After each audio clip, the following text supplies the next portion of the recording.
Well, what's up, boss? Not much at all. Not much at all. We're coming off of Easter Sunday. Yep. Yeah, that was a big day. It was a big day. I'm a little tired. A little tired? That's great. It's going to flow right into what we'll talk about today. Yeah. But we had 3 services.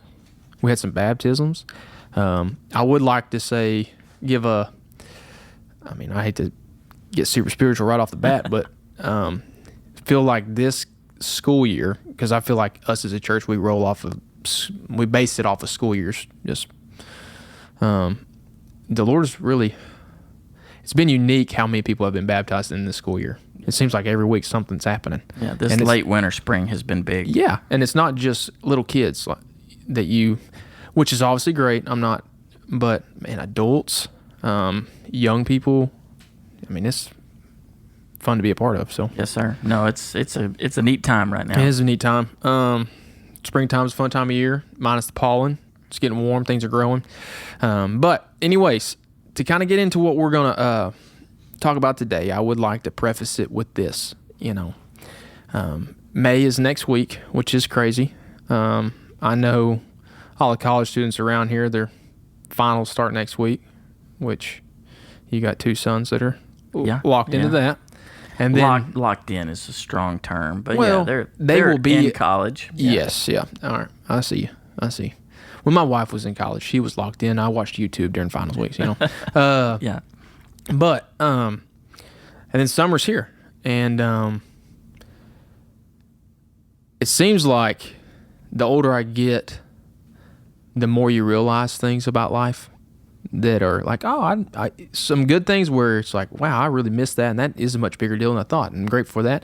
But then there's other things you're like, man, it's kind of messed up a little bit, Yeah. And one of those that I see is that we come into summertime, and with summertime, culturally comes vacations, comes time off, comes this, that, and another. But what I'm learning is summertime, though that comes with vacations and getting to go do these things and being time off, you never really actually slow down. And it seems as if you have to do things to keep up with other people. Maybe not even keep up with other people. You just do things because you think it's normal, and it's really not actually rest.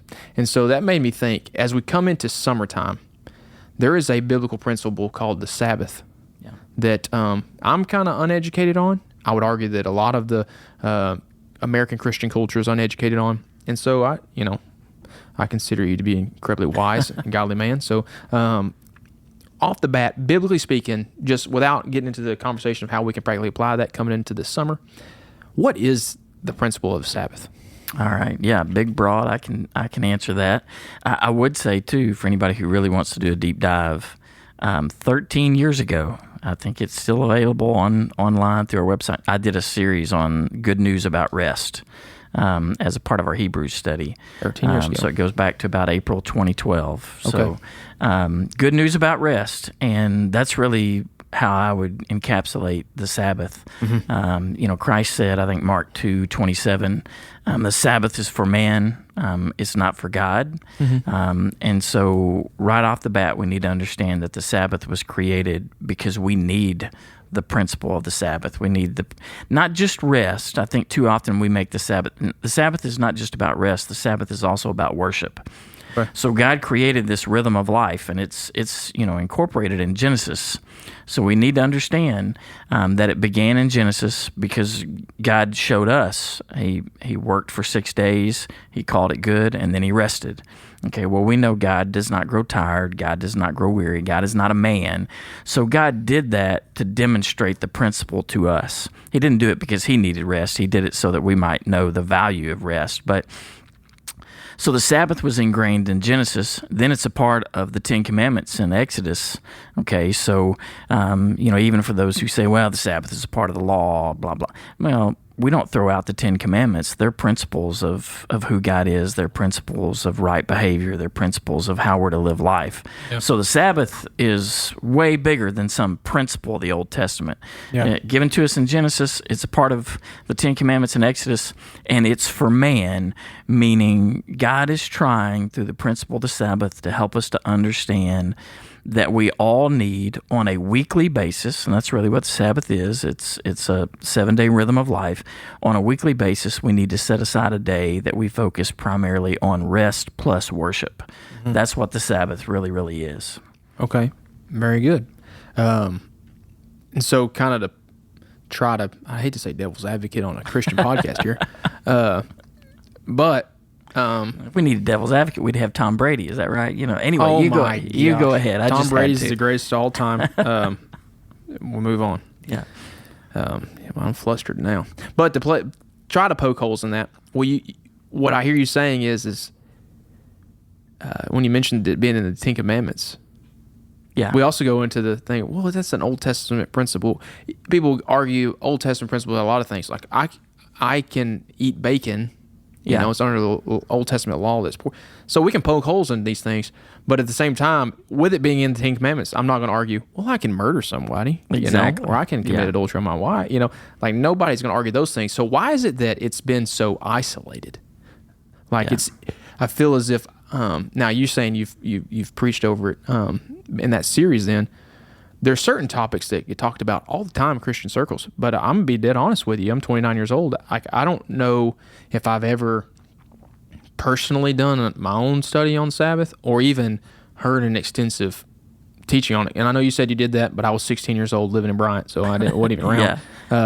So why is it that it's kind of been isolated a little bit? Well, I think because we're prone to either legalism or license. And so when we think of the Sabbath, we tend to think, and this is interesting because Jesus had this same conversation with the Pharisees that I think we have in our culture with a lot of people. We've made like the idea of the Sabbath so much about legalism and rules that we've broken the concept.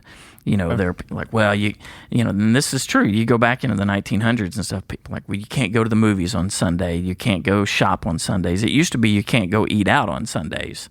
That messed a lot of people up. We had all these additional rules. And again, the point is, it's easy to go, well, it was in the Ten Commandments. My point was it started in Genesis with God created the heavens and the earth, and on the sixth day he rested. That means it's an undying principle bigger than the Ten Commandments. It's an essential element of how man is. It's a rhythm of life that we're supposed to incorporate. But what we tend to do is we tend to get something and we tend to make it very legalistic. And I think we all know, like, you're not to have any idols. Well, it's hard to make idolatry or anti-idolatry legalistic. Yeah, it's kind of black and white. It's kind of black and white. So there's God and there shouldn't be anything else. Well, with the Sabbath, though, it becomes, well, how did the Jews worship the Sabbath or follow the Sabbath? Well, the Jews pretty quickly... Now, there's some beautiful things they did. They would put on, they would actually decorate their homes for the Sabbath. They would prepare this really special meal the night before, something that then would still, be really edible and fun to eat on the Sabbath day. They tended to dress in really some of their best clothes. They made that a very special day. It was all circulated around going to the synagogue and worshiping God that day. So it was a really special day, and I would argue most of those things give us a healthy pattern for what our Sunday should look like.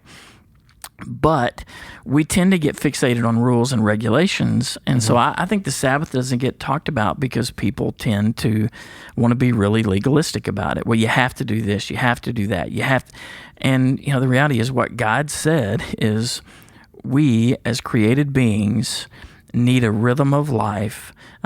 There's an old F.B. Meyer quote, which is so perfect. He says, God created man as a 7-day clock, and we have to be wound up with regularity. I think it's so wise.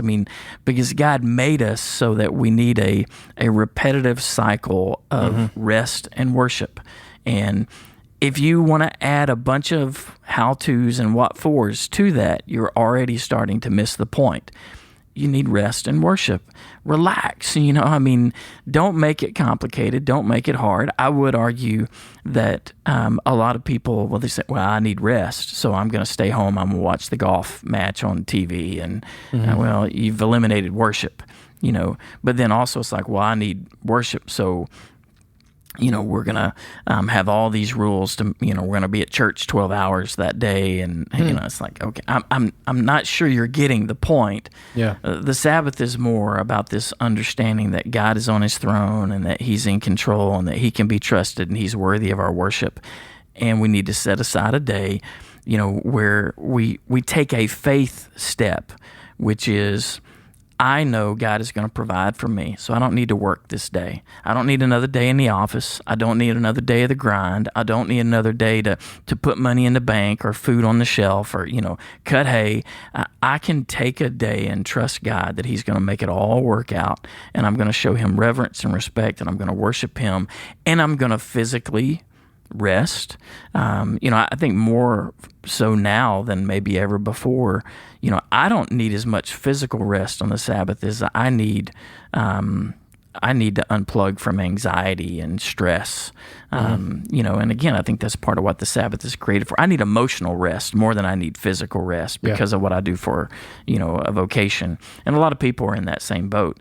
Doesn't matter, though, whether it's physical or emotional, you need it. And that's the principle we're supposed to be observing, but we've made it so complicated that I think over time we've just stopped observing it. For a long time, people were like, well, you have to be in church. You have to be at Sunday school and church. You got to go to Sunday night church. And, I would never tell anybody what they have to do, but I would say the principle is you need to find time to rest and worship. And in general, it's hard to say you're going to worship God if you're not somehow engaged in a church, Again, how much church is, I don't want to have that, I'm not trying to have an argument. I'm just saying you need rest and worship. We're built to where we need rest and worship. And that series, I remember it pretty well because it was really the first one that I preached when I became pastor. But it's interesting that Hebrews 4 is where Sabbath is really introduced. And Hebrews 4 is where God is using the failure of those who came out of Egypt. They doubted God and they wound up being cursed to wander in the wilderness. He's using them as an example, and he's basically saying, hey, you need to practice the Sabbath because look at how these people failed. Yeah. And at first you're kind of like, well, what's that got to do one with the other? Well, it has to do with one with the other because those people ultimately, they despised God. They refused to trust God. They didn't have faith in God that they could take the promised land when he told them that they could. And so then they wound up suffering, and not entering his best. And so I think when you start connecting the dots, what you realize is God is saying, if you'll trust me, and if you'll build a rhythm into your life where you rest and you unplug and you disconnect and you worship me, you'll begin to see that I meet all your needs, that I can be trusted, that I am faithful, and that I know what I'm talking about when I tell you need rest. And I think that's the lesson in it all. Now, we know the full typology is fulfilled. True rest is biblical rest, salvation, eternal rest. But on this side of heaven, there is a spiritual rest that we need to practice through the principle of the Sabbath. And God wasn't stuttering when he said it, and he didn't say it because he wanted it to be legalistic. He said it because he knows we need it. And we don't listen very well to this idea that there is a God who's worthy of our worship, and he knows how we tick. We want to go to our doctor. We want to go to our, we want to go to our therapist. But we leave God out of it. And I think in a lot of cases we wouldn't need our doctors and our therapists near as often if we would get things right with God and actually have a rhythm of life where there's healthy rest and healthy worship. Yeah. Whew. So I'm listening to all that you're saying, and I 100% agree with you. Where I struggle and where I think a lot of men struggle, specifically men, I've never been a woman before, so I don't really know. But I'm glad you have that confession. Yeah. So. But it's even on vacation or on Saturday or whatever the case may be, is being able to mentally detach from the responsibilities in my life, if that makes sense. Now, granted, I'm going to have a toddler in my house no matter what day of the week it is. And that's going to be a lot of fun, but there's also going to be like responsibilities if I'm on vacation and we're at the beach and we're having fun. I'm still going to have to be responsible for this child, right? Yeah. So there's going to be that anyways, but what I'm saying is like, it's hard for me to quit thinking about work and all the things I want to do, or all the things that I need to get done when I get back, or the other things surrounding it that's going on, whatever the case may be, or how is it going when I'm not there. It's really hard for me to mentally detach from those things, if that makes sense. It does. And I've talked with several men that do the same. Like, it's not that we don't want to. It's just like, dude, I can't quit thinking. My mind's just going. And so Has anybody ever told you just to stop it? Yeah. I've seen it. But even then, you're like, I want to stop it. Yeah. Why is that such a battle? Well, I mean, I think it's because it's a test of faith, and I think maybe more so men sometimes than, again, in general, the stereotype would be women seem to have a better understanding of the way they relate emotionally to family, to husband, to children, to the whole. And I think women can by nature tend to value all that being right a little bit better. Yeah. And I think, there's I think we often talk about the privileges that men have when it comes to being spiritual leaders, and there are privileges, but there's also weights and burdens to that. And I think maybe one of the things I think women by nature tend to want to have a healthy relationship with God a bit more than men do by nature. We tend to value work performance and job and income and being successful and the pride of life. And what I'm saying is the principle of the Sabbath was created because we're wrong. And those thoughts you're having, I think one of the first things you have to do is identify, these thoughts have a value for, say, 6 days of the week, but they're wrong when I keep having them on the day that I need to set aside for rest and worship. Yeah. God is big enough that I don't have to keep thinking about these things right now. And that's why I think Hebrews 4 is connecting those kinds of thoughts to the failure of the generation that wound up dying in the wilderness, that came out of bondage, because they never quite got to a place where they fully trusted God, and they kept trying to do it themselves and to do it their way.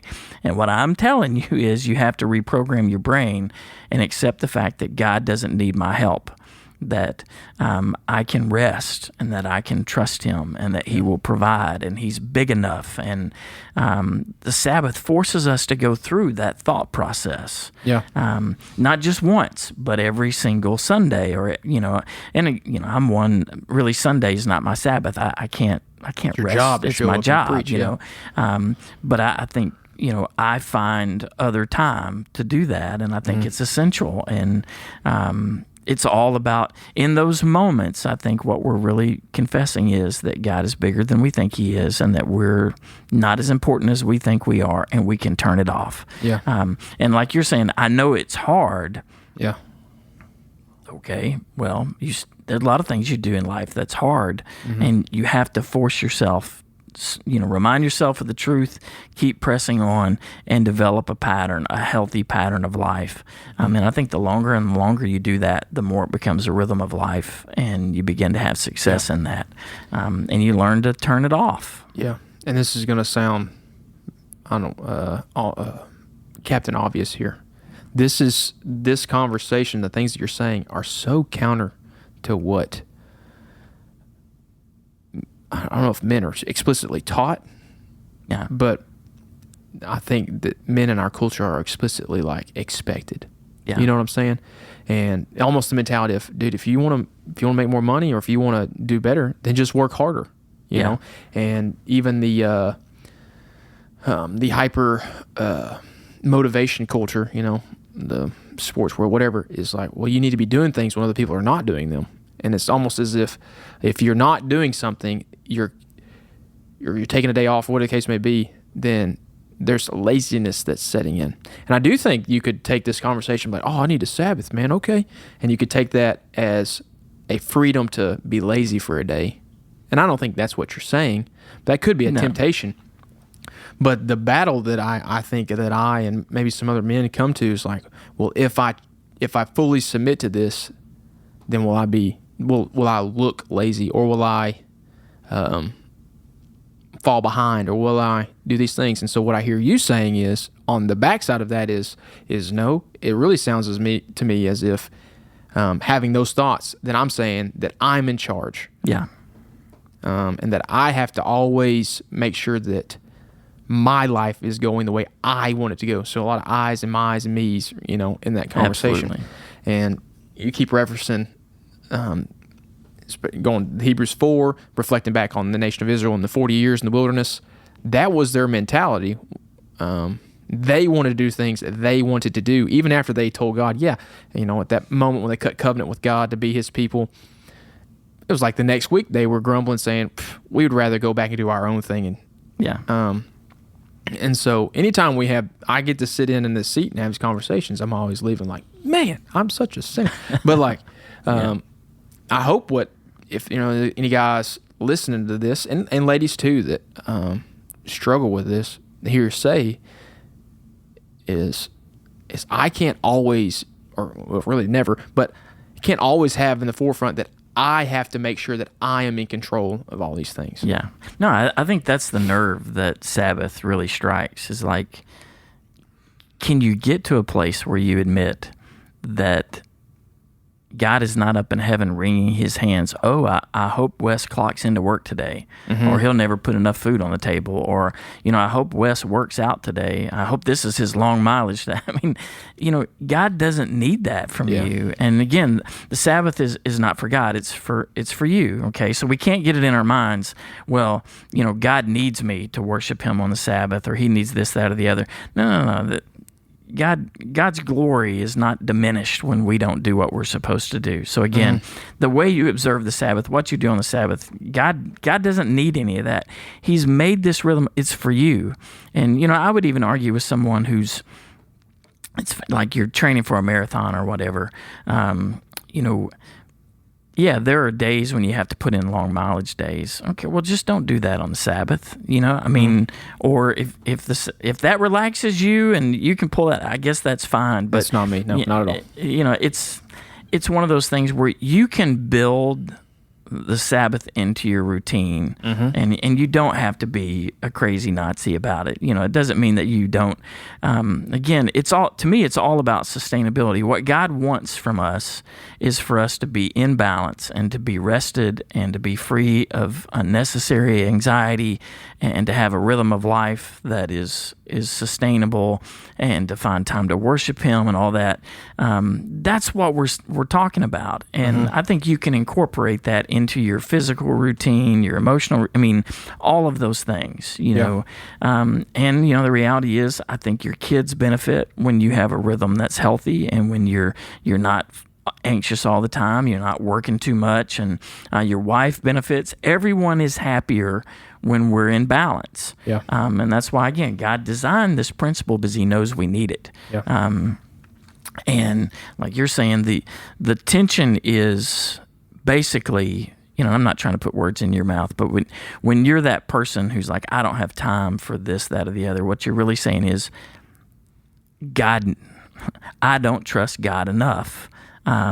I need to be doing these things. Yeah. He won't pick up the slack. No one will pick up the slack. It's all going to go to pot if I don't make all this happen on my own. And it is. It's all about me. And, we joke a lot. We've already brought him up today. We joke a lot about Tom Brady. Yeah, because he's the greatest. Yeah. And, part of the tension, part of what's funny, you're right in that in contemporary sense, he's like the greatest NFL quarterback we've seen in a long, long time. Yes, he is. Okay.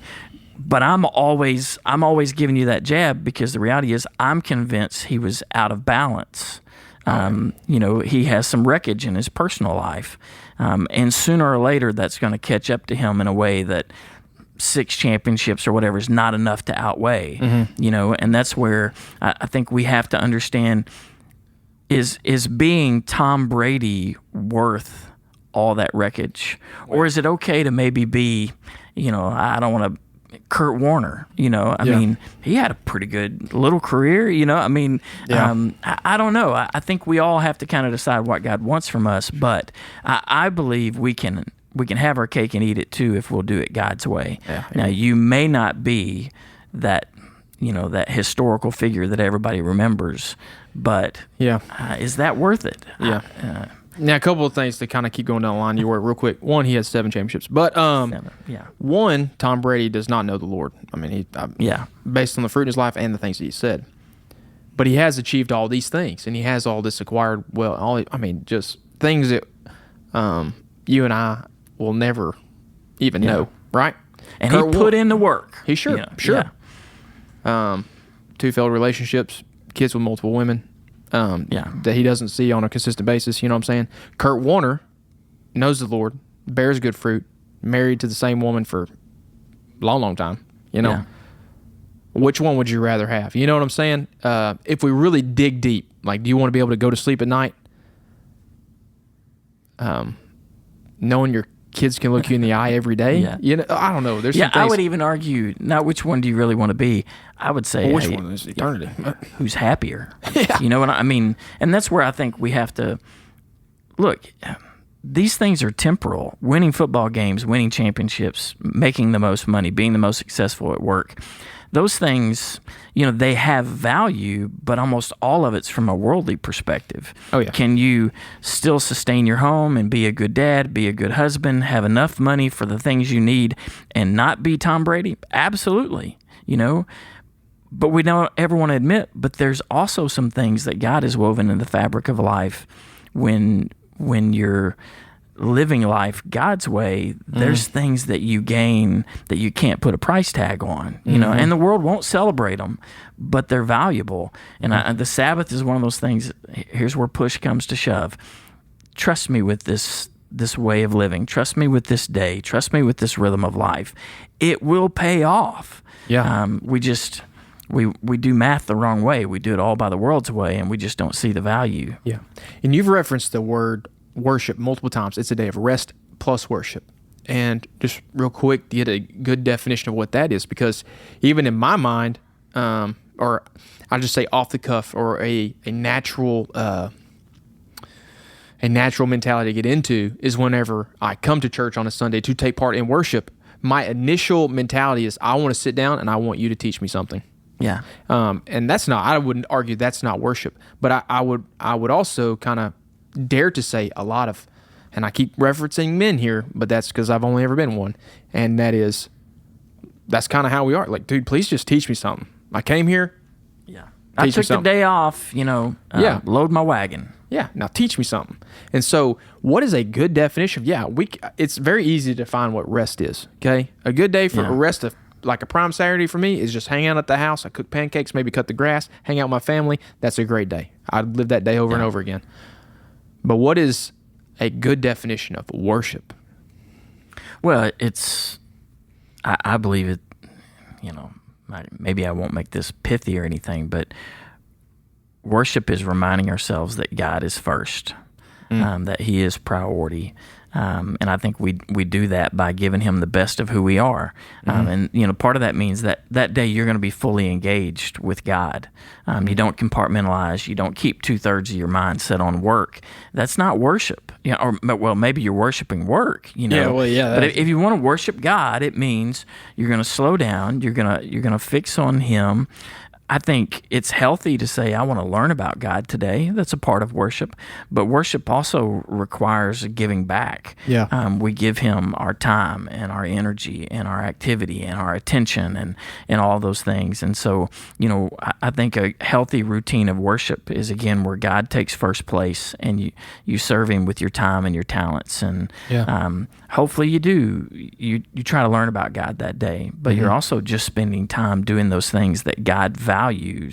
And I believe that does include loving your family and church attendance and worship. And, if you have gifts and talents, using those for His glory. Now, again, all that you can do over 7 days. But what I'm saying is God's like, hey, it will benefit you if you really focus on that at least one day of the week. Yeah. Give me a day. And if you give me a day, then I'll balance you out for the other 6. Yeah. But if you won't give me a day, there's no way you can cheat God of this principle, the Sabbath, and then be in rhythm the other 6. It's not going to work that way. Yeah. God is no fool. When God designed something and He demonstrated it for us in Genesis 2, I think it's really important. And, of course, we're sitting here I know we need to wrap this one up because we're so time sensitive in our culture. Yeah. We're living in a culture that, let's be honest, there have never been more people on anxiety medications, more people having nervous breakdowns, more people seeing therapists, more people, we get a lot accomplished and we got our little phones and we're tweeting everything out. Our culture is one of the poorest examples of being in balance in the history of mankind. I think we're not getting better, we're getting worse. And I think, God's word would say, well, have you ever heard about a Sabbath? Yeah. Have you ever heard about this principle, this rhythm of life? I think we need what this conversation has been talking about. But the arrogance of man is we don't need God. We don't need worship. We don't need rest. I'm going to do it my way. Well, it's not working out for us. If we would just look at the data, I'm not blowing smoke here, but anyway. That's very true. Now, one last thing, and this is talking directly to myself as much as anybody. When it comes to obeying what God says is right and good, best example I've been told was you have this little kid now, and I have, my daughter's 2, and do I want her to obey me because she's scared to death that I'm going to get onto her? Yeah. Absolutely not. Like that would kind of be the last reason I would want her to obey me. Or do you want her to learn to obey you because the more times that she does obey you, she realizes, wow, my dad has my best interest in mind. Okay? And obviously, yeah. I mean, I want her to know that I have her best interest in mind. Best that I can in my own fleshly ability. Well, now let's put that on God. When we come to these things and we talk, man, we need to learn to obey. Well, am I supposed to obey him so that he'll like me more, or I won't get in trouble, or my life will be easier, whatever the case may be? Obviously not. I mean, but we so innately try to do it that way. Oh, man, if I do this, maybe whatever. Or is it that he genuinely has our best interest in mind? If he created everything, then he probably knows how things operate. And if he knows how things operate, he's probably going to tell us, right? And he's explicitly told us in his word exactly how life is to be lived. If we want to live life the way it was intended to be lived, then do it as he says. And so when we come to principles like this of the Sabbath or any other, but to stay on conversation today, do I genuinely believe that God has my best interest in mind? And I find myself in this area, the way I've lived my life a lot of times is more of, Wes knows what's God needs my help. Yeah. And that's foolish. Yeah. So. Yeah, I mean, and that it just reveals the whole conversation or the big picture again. I mean, we've got to have enough faith that he knows what's best for us, and I think even like you parent a child, there's that scripture, you train up a child in the way in which they should go. I believe that verse is telling us you've got to know your child a little bit. You've got to know their proclivities. You've got to guide them a little bit, but you don't parent every child just alike. As dad, you got to get to know them, and as they age, you'll begin to see personalities, and you'll be, one child falls in this ditch or the other. My point in saying all that is this: God knows you. He created the principle of a Sabbath. It's a universal principle. We all need it. The reason why he didn't give us then a 364-step rule book for the Sabbath is because everybody's a little bit different. Your vocation will be different. Your physique will be different. Your rhythm of life will be different. The number of kids you have are different. Your wife personality. I mean, there's room for us to practice the Sabbath with God's direction. Just meaning what you do and what I do don't have to be the same. Yeah. The essentials are there needs to be rest and there needs to be worship. But for you, rest might involve a light workout or a 2-mile run, or again, when your kids are little, something different. You take them to the donut shop. I mean, we have to understand God sees us, God knows us. He has. Let's see what he wants us to do with the Sabbath. Don't listen to the old preacher. Don't feel like you have to do what I want you to do, but just understand the principle is you need rest and worship. Yeah. You need it on a regular basis. And God has your best interest in mind. Let's see what he wants you to do. That's how I'd package it up. Amen. Well, just like always, I leave here needing to repent. So, but anyway. Well, yeah. Okay. In a good way. In a good way. way. All right, in a good way. But thank you again for this conversation. Always a privilege.